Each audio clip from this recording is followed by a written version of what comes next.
meli kubwa ya mafuta yalipuliwa Hormuz. Joto la hofu ya usafirishaji la panda, bado kizungumkuti. Katika siku za hivi karibuni, macho ya dunia yameendelea kuelekezwa katika eneo la Mashariki ya Kati, hasa katika bahari ya Ghuba na mlango wa Hormuz, ambako hali ya usalama wa usafirishaji wa mafuta na bidhaa nyingine za nishati imeendelea kuwa ya wasiwasi. Tukio jipya la meli ya mafuta kushambuliwa na projektile isiyojulikana na kusababisha moto limeongezeka tena hofu kwamba njia hii muhimu ya kimataifa inaweza kukumbwa na usumbufu mkubwa zaidi. Kwa mujibu wa taarifa za hivi karibuni, meli iliyokuwa katika eneo la mlango wa Hormuz iligongwa na kitu kisichojulikana na moto ukazuka, ingawa moto huo ulizimwa.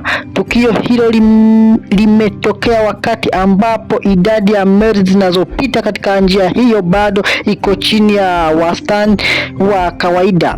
Licha ya kuonekana kwa ongezeko dogo la safari katika siku ya Jumatano Agosti 26, mlango wa Hormuz si njia ya kawaida ya bahari tu, ni moja ya maeneo muhimu zaidi katika mfumo wa nishati duniani.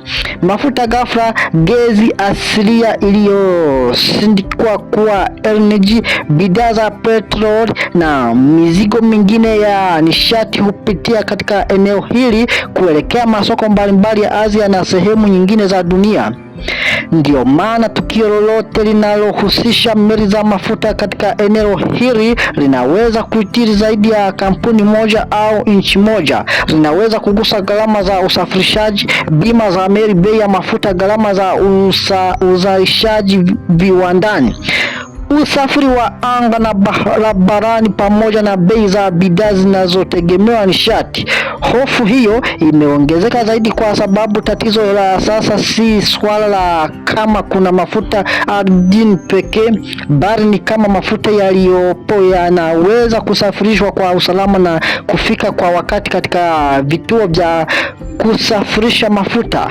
Hapa ndipo swala la usafirishaji wa mafuta linapokuwa muhimu. Ripoti ya hivi karibuni imeonyesha kuwa mjadala kuhusu kiasi cha mafuta ghafi kinachopita Hormuz unaweza kuficha tatizo jingine kubwa zaidi: upungufu wa bidhaa zilizokwisha kusafirishwa kama diesel, petrol na mafuta ya ndege katika baada ya masoko ya Asia. Kwa hiyo tunapozungumzia meli kushambuliwa, hatupaswi kuangalia tukio hilo kama habari ya kijeshi pekee. Tunapaswa kujiuliza maswali kadhaa. Je, meli nyingine zitaendelea kuingia Hormuz? Je, kampuni za mafuta zitaongeza malipo ya bima? Je, manahodha wataamua kuzima mifumo ya ufuatiliaji kwa sababu za kiusalama? Je, mafuta yataendelea kusafirishwa kwa kiwango cha kawaida? Na iwapo mafuta ghafla yataweza kutoka, je, uwezo wa kusafirisha na kuyageuza kuwa dizeli, petroli na mafuta ya ndege utatosha? Haya ndiyo maswali yanayofanya hali kuwa bado kizungumkuti.